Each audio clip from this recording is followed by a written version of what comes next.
ഹരീഷ് റാണ എന്ന 32കാരൻ മരിച്ച് ജീവിക്കുകയാണ്.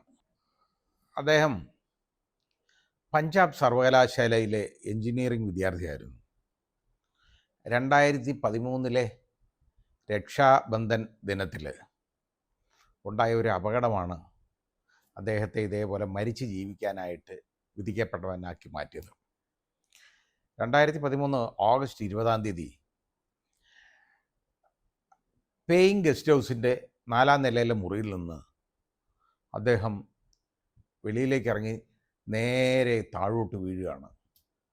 തലയടിച്ച് വീണ അദ്ദേഹത്തിന് ബ്രെയിനിൽ സാരമായ പരിക്ക് പറ്റി ചികിത്സയിലായി. പക്ഷേ ചലനശേഷി മുഴുവൻ നഷ്ടപ്പെട്ടു. സംസാരശേഷിയില്ല, കേൾക്കുന്നില്ല, ഒന്നുമില്ല. ആകെ അദ്ദേഹം ജീവിച്ചിരിക്കുന്നു എന്നുള്ളതിൻ്റെ തെളിവ് കണ്ണുകൾ മാത്രമാണ്, വേറെ ഒന്നുമില്ല. മെലിഞ്ഞൊട്ടി വെറും അസ്ഥിപഞ്ജരമായ ശരീരം. ആ ശരീരത്തോടു കൂടി കഴിഞ്ഞ 13 വർഷവും 6 മാസവും 20 ദിവസവുമായിട്ട് ഹരീഷ് റാണ ഇങ്ങനെ മരിച്ച് ജീവിക്കുകയാണ്. ഇപ്പോൾ അദ്ദേഹം അദ്ദേഹത്തിൻ്റെ വീട്ടിലാണ്. മാതാപിതാക്കൾ ഇങ്ങനെ നോക്കിക്കൊണ്ടിരിക്കുകയാണ് അദ്ദേഹത്തെ. അപ്പോൾ അതിൽ ഇപ്പോൾ ഒരു അഭിഭാഷക മുഖേന വീട്ടുകാർ തന്നെ സുപ്രീം കോടതിയെ സമീപിച്ചു. യൂത്തനേഷ്യ, അതായത് ദയാവധം അനുവദിക്കണം എന്നുള്ളത്. ദയാവധം അനുവദിക്കണം എന്നുള്ളത് യഥാർത്ഥത്തിൽ സുപ്രീം കോടതി അത്ര ഒരു നല്ല രീതിയിൽ എടുക്കുന്ന ഒരു കാര്യമല്ല. അപ്പോൾ അത് പക്ഷേ സുപ്രീം കോടതിയുടെ ജസ്റ്റിസ് പർദീവാലയും ജസ്റ്റിസ് വിശ്വനാഥനും, മലയാളിയാണ് അദ്ദേഹം, അദ്ദേഹത്തിൻ്റെ ചേർന്നുള്ള ബെഞ്ച് ഇതിൽ തീരുമാനമെടുത്തു. ജസ്റ്റിസ് പർദീവാല എഴുതിയ ജഡ്ജ്മെൻറ്റിനോട് യോജിച്ചുകൊണ്ട് ജസ്റ്റിസ് വിശ്വനാഥൻ സെപ്പറേറ്റ്, അതായത് പ്രത്യേക വിധിന്യായം ജഡ്ജ്മെൻറ്റും എഴുതി. അതിൽ സുപ്രീം കോടതി സുപ്രധാനമായ ഒരു തീരുമാനമെടുത്ത് ഇത് അനുവദിച്ചു. ദയാവധം ഇതിനകത്ത് അനുവദിച്ചു. എന്നിട്ട് സുപ്രീം കോടതി പറഞ്ഞു, അതിനകത്ത് ഇപ്പോൾ യൂത്തനേഷ്യ, ദയാവധം എന്ന് പറയുന്നത് പാസീവ് യൂത്തനേഷ്യയുണ്ട്, ആക്റ്റീവ് യൂത്തനേഷ്യയുണ്ട്. സുപ്രീം കോടതി പറഞ്ഞു, അതായത് സക്രിയ ദയാവധം അതാണ് ആക്റ്റീവ് യൂത്തനേഷ്യ, നിഷ്ക്രിയ ദയാവധം എന്ന് പറയുന്നതാണ് പാസീവ് യൂത്തനേഷ്യ. ഈ സക്രിയ ദയാവധം എന്ന് പറയുന്നത് ഒരു 2-3 രീതിയിലുണ്ട്. അതായത് എന്തെങ്കിലും ഒരു ആക്ട് മൂലം ആ ഡെത്ത് കോസ് ചെയ്യുക, ഒരു പ്രവൃത്തി മൂലം ആ ജീവൻ എടുക്കുക എന്ന് പറയുന്നത്. അത് പലപ്പോഴും ഉദ്ദേശിക്കുന്നത് വിഷം കുത്തിവെച്ച് കൊല്ലുക, അങ്ങനെയൊക്കെ ഉള്ളതുണ്ട്. അല്ലെങ്കിൽ വെന്റിലേറ്റർ സപ്പോർട്ട് മാറ്റുക എന്ന് പറയുന്നത്. അതൊരു വെന്റിലേറ്റർ സപ്പോർട്ട് എന്ന് പറയുന്ന ഒരു ചികിത്സയല്ല, ജീവൻ നിലനിർത്താനുള്ള ഒരു ഉപാധിയാണ്. അപ്പോൾ ചികിത്സ കൊടുക്കുക എന്ന് പറയുമ്പോൾ, ഇപ്പോൾ ഉദാഹരണമായിട്ട് ഒരാൾക്ക് ആഹാരം കഴിക്കാനൊന്നും പറ്റത്തില്ല, ദ്രവരൂപത്തിലുള്ള ആഹാരം പോലും കൊടുക്കാൻ പറ്റുന്നില്ല. അപ്പം വയറിൽ കുഴലിട്ടാണ്, അതായത് ട്യൂബിട്ടാണ് ഈ ഹരീഷ് റാണയ്ക്ക് ഈ ദ്രവരൂപത്തിലുള്ള എന്തോ ആഹാരം കുറച്ച് കൊടുക്കുന്നത്, അല്ലെങ്കിൽ അതുപോലെ ഇത് മെഡിസിൻസ് ഒക്കെ കൊടുക്കുന്നത്. അദ്ദേഹത്തിന് വിശപ്പറിയില്ല, വിശക്കുന്നെന്ന് പറയാൻ പറ്റുന്നില്ല, ഒന്നുമില്ല, അബോധാവസ്ഥയിൽ ഇങ്ങനെ കിടക്കുക, ആരെയും തിരിച്ചറിയത്തില്ല, ഒന്നുമില്ല. ജീവനുണ്ടെന്നുള്ളതിൻ്റെ തെളിവ് കണ്ണുകൾ മാത്രമാണ്, അതല്ലാതെ ഒന്നുമില്ല, വേറെ ഒന്നുമില്ല. കേൾക്കാൻ പറ്റുന്നില്ല, സംസാരിക്കാൻ പറ്റുന്നില്ല, അനങ്ങാൻ പറ്റുന്നില്ല, ചലനമറ്റ് ഇങ്ങനെ കിടക്കുക. 13 വർഷവും 6 മാസവും 20 ദിവസവുമായിട്ട് ഇങ്ങനെ കിടക്കുകയാണ്. അപ്പോൾ ഇത് കണ്ട സങ്കടം ഈ മാതാപിതാക്കൾക്ക് വളരെ വളരെ സങ്കടം വരും. കാരണം ഇത് ഇങ്ങനെ കിടക്കുക എന്ത് ചെയ്യാനൊക്കും? അയാൾ കഷ്ടപ്പെടുന്നുണ്ടോ ഇല്ലയോ എന്നുള്ളത് പോലും നമുക്ക് തിരിച്ചറിയാൻ പറ്റത്തില്ല. അപ്പം ഡോക്ടേഴ്സ് പറയും അവർക്ക് അയാൾക്കൊന്നും അറിയാൻ വയ്യ, ഒന്നും അനങ്ങുന്നില്ല, അറിയുന്നില്ല എന്നൊക്കെ. പക്ഷേ അത് നമ്മൾ തീരുമാനിക്കുന്ന പോലെ അല്ലല്ലോ. അയാൾ അതിൻ്റെ വേദന അനുഭവിക്കുന്നുണ്ടോ, സഹിക്കുന്നുണ്ടോ, കഷ്ടപ്പെടുന്നുണ്ടോ എന്നുള്ളത് നമുക്ക് ആർക്കും പറയാൻ പറ്റത്തില്ല. സാങ്കേതികമായിട്ട് നമുക്ക് പറയാം അയാൾക്ക് ഒന്നും അറിയാൻ പറ്റുന്നില്ല എന്ന് പറയാം. ഇപ്പോൾ നമ്മൾ മയക്കുമ്പോൾ നമ്മുടെ കയ്യിൽ സൂചി കൊണ്ട് കുത്തി നോക്കത്തില്ലേ? കാരണം നമുക്ക് ഇത് വേദന വരുന്നുണ്ടോ ഇല്ലയോ എന്നറിയാൻ എന്ന് പറയുന്ന പോലെ അന്നേരം അയാൾക്കും അനങ്ങത്തില്ല, വേദന വരുന്നില്ല. പക്ഷേ അയാളുടെ ഇന്നർ മോസ്റ്റ് സെൻസിൽ അയാൾക്ക് വേദനയുണ്ടോ ഇല്ലയോ എന്നുള്ളത് നമുക്ക് പറയാനൊക്കത്തില്ല. ഏതായാലും അപ്പോൾ സുപ്രീം കോടതി പറഞ്ഞ ഇത്രയേ ഉള്ളൂ, സക്രിയ ദയാവധം ആകരുത്, അത് നിഷ്ക്രിയ ദയാവധം, അതായത് പാസീവ് യൂത്തനേഷ്യ ആകാം ഇങ്ങനെയുള്ള കേസുകളിൽ. മാത്രമല്ല അത് ആ പേഷ്യൻറ്റിനെ, ആ രോഗിയെ അങ്ങ് ഉപേക്ഷിച്ച പോലെ ആവരുത്. അയാൾക്ക് വേണ്ട എല്ലാ സൗകര്യങ്ങളും ശ്രദ്ധയും പാലിയേറ്റീവ് കെയറും കൊടുക്കണം. അപ്പോൾ അതിന് സുപ്രീം കോടതി ഇതിനകത്ത് അനുവദിച്ചുകൊണ്ട് പറഞ്ഞ് കുറേ കാര്യങ്ങളുണ്ട്, വളരെ ഇമ്പോർട്ടൻ്റ് ആണ്. അത് സുപ്രീം കോടതി പറഞ്ഞു, ഇതൊരു സറണ്ടറായിട്ട് തോന്നാം, പക്ഷെ അങ്ങനല്ല. അതായത് ഈ തീരുമാനം ഒരു കീഴടങ്ങൽ പോലെ തോന്നാം, വാസ്തവത്തിൽ അഗാധമായ കാരുണ്യത്തിൻ്റെയും ധൈര്യത്തിൻ്റെയും പ്രവൃത്തിയാണെന്ന് ഞങ്ങൾ വിശ്വസിക്കുന്നു. ഇതാണ് രാജ്യത്ത് ആദ്യത്തെ ദയാവധത്തിന് അനുമതി നൽകിക്കൊണ്ട് സുപ്രീം കോടതി പുറപ്പെടുവിച്ച ചരിത്രവിധിയിൽ കുറിച്ച വാചകങ്ങളാണ് ഞാനീ പറഞ്ഞത്. അതുപോലെ തന്നെ അച്ഛനമ്മമാരോട്, അതായത് ഈ ഹരീഷ് റാണയുടെ അച്ഛനമ്മമാരോട് സുപ്രീം കോടതി പറഞ്ഞ ഒരു കാര്യമുണ്ട് കേട്ടോ, ജഡ്ജിമെൻറ്റിലുള്ളതാണ് അത് പറഞ്ഞേക്കുന്നത്. നിങ്ങൾ മകനെ ഉപേക്ഷിക്കുന്നില്ല, അവനെ അന്തസ്സോടെ പോകാൻ അനുവദിക്കുന്നു. അത് അവനോടുള്ള നിസ്വാർത്ഥ സ്നേഹത്തിൻ്റെയും സമർപ്പണത്തിൻ്റെയും ആഴത്തെ പ്രതിഫലിപ്പിക്കുന്നു. ഈ തീരുമാനം വഹിക്കുന്ന ആഴത്തിലുള്ള വൈകാരിക ഭാരം നീതിപീഠം അംഗീകരിക്കുന്നു.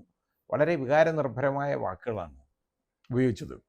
അതായത് ഈ അച്ഛനും അമ്മയ്ക്ക് ഇത് സഹിക്കാക്കത്തില്ല, അവർ പറയും അവർ മകനെ കൊല്ലാൻ പോവാണോ എന്ന് ചോദിക്കും. ആ രീതിയിൽ ചിലപ്പോൾ അവർക്ക് മനസ്സിൽ തോന്നിയേക്കാം. അങ്ങനെയല്ല, അതിന് സുപ്രീം കോടതി പറഞ്ഞ ന്യായീകരണം എന്ന് പറയുന്നത് വളരെ യഥാർത്ഥത്തിലുള്ള ആ ജുഡീഷ്യൽ ഡിസിഷൻ, നീതിപരമായ ഒരു ന്യായീകരണം, നീതിപൂർവമായ ന്യായീകരണമാണ്. സുപ്രീം കോടതി പറഞ്ഞ ഒരു കാര്യമുള്ള ആർട്ടിക്കിൾ 21 നമ്മളെ ഭരണഘടനയിലെ 21-ാം അനുച്ഛേദം അനുശാസിക്കുന്നത് ജീവിക്കാനുള്ള അവകാശമാണ്, റൈറ്റ് ടു ലൈഫ്. അന്തസ്സോടെ ജീവിക്കാനുള്ള അവകാശമാണ് അത് പ്രദാനം ചെയ്യേണ്ടത്. 21-ാം അനുച്ഛേദം.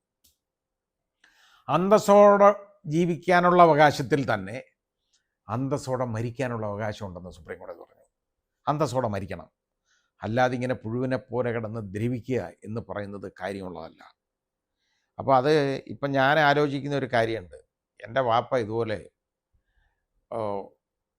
ഒരു വർഷങ്ങൾ ഇതേപോലെ അബോധാവസ്ഥയിൽ, 1-2 വർഷം, 2 വർഷത്തിൽ കൂടുതലുണ്ട്, അബോധാവസ്ഥയിലാണ്. ആരെയും തിരിച്ചറിയത്തില്ല, ഒന്നുമില്ല.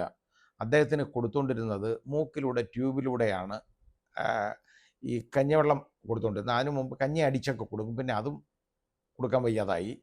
അത് ഇങ്ങനെ പുറത്തോട്ട് തള്ളിപ്പോകുന്ന ഒരു സിറ്റുവേഷൻ വന്നു. അവസാനം പിന്നെ നേർപ്പിച്ച കഞ്ഞിവെള്ളം മാത്രം കൊടുത്തിരുന്നു ട്യൂബിലൂടെ. അത് തന്നെ കൊടുത്തിട്ട് ഏതാണ്ട് ഒരു 1.5 വർഷത്തോളം ജീവിച്ചു. അന്നേരം ഇതറിയാവുന്നവരൊക്കെ എൻ്റെ അടുത്ത് പറഞ്ഞു, ഇങ്ങനെ കഷ്ടപ്പെടുന്നത് എന്തിനാ, ഇത് കൊടുക്കാതിരുന്നാൽ പോരെ എന്ന് ചോദിച്ചു. പേടിച്ചാണ് എൻ്റെ അടുത്ത് ചോദിച്ചത്.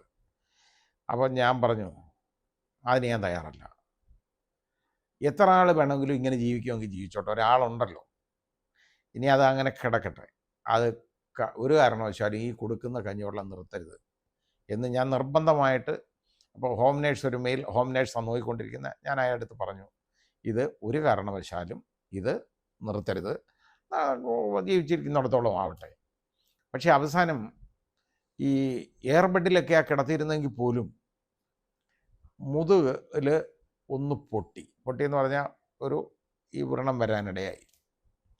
അപ്പോൾ അത് എന്നെ വിളിച്ച് പറഞ്ഞു, സാറേ ഇങ്ങനൊരു കുഴപ്പമുണ്ട്, ഇതൊന്ന് പൊട്ടി, ഇപ്പോൾ എന്ത് ചെയ്യും? അന്ന് ഞാൻ യഥാർത്ഥത്തിൽ ഒന്ന് പ്രാർത്ഥിച്ചു എന്നുള്ളത് സത്യമാണ്. കാരണം എനിക്കിത് ആഹാരം കൊടുക്കാതാക്കി അദ്ദേഹത്തിൻ്റെ ജീവൻ അവസാനിപ്പിക്കാൻ എനിക്കിഷ്ടമല്ല. പിന്നെ ഇപ്പോൾ ഇങ്ങനെ കിടന്ന് കഷ്ടപ്പെടാൻ പോവുകയാണ്, എന്ത് ചെയ്യും എന്നാലോചിച്ചു. പക്ഷേ ഞാൻ ആ ഒരു പ്രാർത്ഥന മനസ്സിൽ ഉദ്ദേശിച്ചു. ഏതാണ്ട് അത് കഴിഞ്ഞ് ഏതാണ്ട് ഒരു മണിക്കൂർ കഴിഞ്ഞപ്പോൾ എന്നെ വിളിച്ചു പറഞ്ഞു ആൾ പോയെന്ന്. അങ്ങനെ ആ സംഭവം. അപ്പം ഞാൻ പറഞ്ഞ ഇത് എല്ലാവരുടെയും ജീവിതത്തിലുണ്ടാവും. അപ്പം നമുക്ക് എന്താണ് ഈ ആക്റ്റീവ് യൂത്തനേഷ്യ എന്ന് നമ്മൾ പഠിക്കണം. അപ്പോൾ ഇത്രയും കഷ്ടപ്പെടുന്നു, കഷ്ടമാണ്. ചിലർ വേദന കൊണ്ട് പൊളയുന്ന ആളുകളുണ്ട് കേട്ടോ. അവർക്ക് പക്ഷേ ബോധവുമില്ല, സംസാരിക്കാനും ഒക്കത്തില്ലൊന്നും പറയാനൊക്കത്തില്ല. എന്നാലും ബ്രെയിനിൽ ആ വേദനയുള്ള ഭാഗം മാത്രം വർക്ക് ചെയ്യും. അങ്ങനെയുള്ളവർക്ക് ആക്റ്റീവ് യൂത്തനേഷ്യ വരെ വിദേശ രാജ്യങ്ങൾ അനുവദിക്കുന്നുണ്ട്. അതായത് സക്രിയ ദയാവധം. അതിനകത്ത് പോയിസണൊക്കെ കൊടുത്ത് അവർ എന്ന് വെച്ചാൽ എത്രയും പെട്ടെന്ന് അവരുടെ ഇത് അവസാനിപ്പിക്കുക എന്നുള്ള രീതിയാണ് അത് കൊടുക്കും.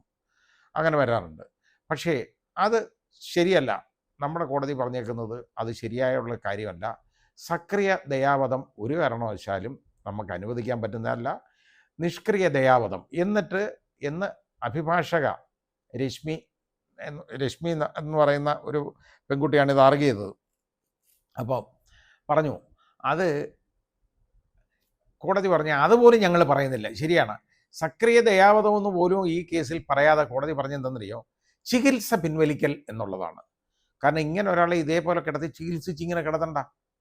അപ്പോൾ ഈ വയറിലെ ട്യൂബിലൂടെ കൊടുക്കുന്ന വെള്ളമൊക്കെ ഉണ്ടല്ലോ, ഈ അതും ഇങ്ങനെയുള്ള അതായത് വൈറ്റമിൻസ് ഒക്കെയാണ്, അതും ഒക്കെ കൊടുത്ത് അതിനകത്തൂടെ മരുന്നും ഒക്കെ കൊടുക്കുന്നുണ്ട്. അതിനി കൊടുക്കണ്ട, പിൻവലിക്കാം. പക്ഷേ അതിവിടെ വെച്ച് വീട്ടിൽ വെച്ച് വേണ്ട, നേരെ അത് എയിംസിൽ അഡ്മിറ്റ് ചെയ്യുക. കോടതിയുടെ ഉത്തരവാണ്. ആൾ ഇന്ത്യ ഇൻസ്റ്റിറ്റ്യൂട്ട് ഓഫ് മെഡിക്കൽ സയൻസിൽ അഡ്മിറ്റ് ചെയ്യുക. അവിടെ ചെല്ലുക.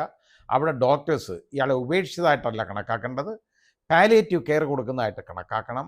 അങ്ങനെ കണക്കാക്കിയിട്ട് ഈ ചികിത്സ പിൻവലിക്കുക, അത് മാത്രം മതി.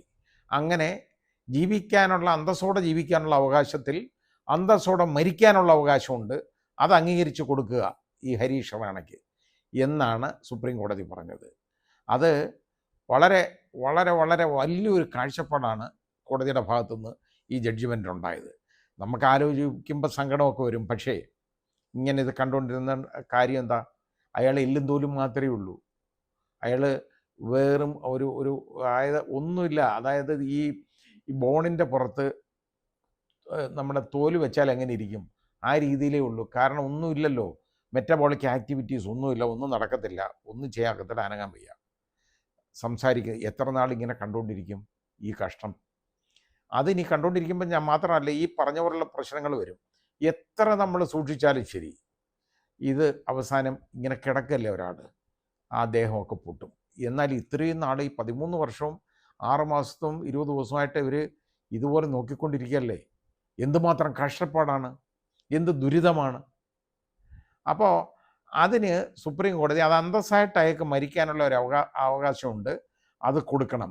അതുകൊണ്ട് ചികിത്സ പിൻവലിക്കുക എന്നാണ് സുപ്രീം കോടതി പറഞ്ഞത്. അങ്ങനെ ചികിത്സ പിൻവലിക്കുന്നത് മൂലമുള്ള, ഇപ്പം നമ്മൾ വെന്റിലേറ്റർ കിടത്തുന്നു, വെന്റിലേറ്റർ വിഡ്രോ ചെയ്യുക, സ്ഥിരമായിട്ട് അങ്ങ് വെന്റിലേറ്റർ കിടക്കുക, ഒന്നുമില്ല, എല്ലാം ആയി, വേറെ ഒന്നുമില്ല, ബ്രെയിൻ പോലും ഇല്ല, ആ രീതിയിലായാലും വെന്റിലേറ്ററിൽ അങ്ങനെ കിടക്കും പലപ്പോഴും. അത് ഒരു പ്രയോജനവും ഇല്ലാത്തതാണ് അങ്ങനെ. അപ്പോൾ അത് പിൻവലിക്കുക എന്നൊക്കെ പറയുന്നത് അതൊക്കെ നിഷ്ക്രിയ ദയാവധത്തിൽ വരുന്നതാണ്. അതായത് പാസീവ് യൂത്തനേഷ്യയാണ്. അതുകൊണ്ട് ഇങ്ങനൊരു പാസീവ് യൂത്തനേഷ്യ എന്ന് പറയുന്നത് ഇങ്ങനെയുള്ള കേസുകളിൽ യഥാർത്ഥത്തിൽ ആ രോഗിക്ക് അന്തസ്സോടെ മരിക്കാനുള്ള അവകാശം കൊടുക്കുക എന്നുള്ളതാണ് അതിൽ സംഭവിച്ചേക്കുന്നത്. ബാക്കിയുള്ള ആളുകൾ കിടന്ന് പ്രാകരുതല്ലോ, ഈ ദുരിതം എത്ര നാൾ സഹിക്കണം എന്നൊരു മനസ്സിലൊരു മനുഷ്യന് തോന്നിക്കൂടാതില്ല, പറഞ്ഞുകൊണ്ട് കാര്യമില്ല. ഇതിനു വേണ്ടിയുള്ള പാപം ഞങ്ങൾ എന്ത് ചെയ്തു ദൈവമേ എന്ന ആളുകൾ ദൈവത്തിൻ്റെ അടുത്ത് ചോദിക്കും. അപ്പോൾ അങ്ങനെ ഉണ്ടാവാതിരിക്കാതെ വേണ്ടി ഇങ്ങനെയുള്ള കാര്യങ്ങളിൽ, ഇങ്ങനെയുള്ള സംഭവങ്ങളിൽ നിഷ്ക്രിയ ദയാവധം ആകാം, അത് ചികിത്സ പിൻവലിക്കൽ എന്നുള്ള രീതി മാത്രമായിരിക്കണം എന്നാണ് സുപ്രീം കോടതി ഈ ജഡ്ജിമെൻ്റ് സുപ്രധാനമായ വിധിയിൽ, ചരിത്ര വിധിയിൽ പറഞ്ഞേക്കുന്നത്. ഏതായാലും അങ്ങനൊരു സംഭവം ഉണ്ടാകട്ടെ, ആ മാതാപിതാക്കൾക്ക് നല്ലത് വരട്ടെ എന്ന് ഞാൻ ആശംസിക്കുകയാണ്. ഇത്രയും നാൾ അവർ നോക്കിയിരുന്നു, ഇനി ആ മകനെ അവർ നോക്കിയിരുന്നുകൊണ്ട് കാര്യമില്ല. അത് അയാൾ ഇത്രയും നാളായിട്ട് ഇങ്ങനെ കിടക്കല്ലേ, പോട്ടെ.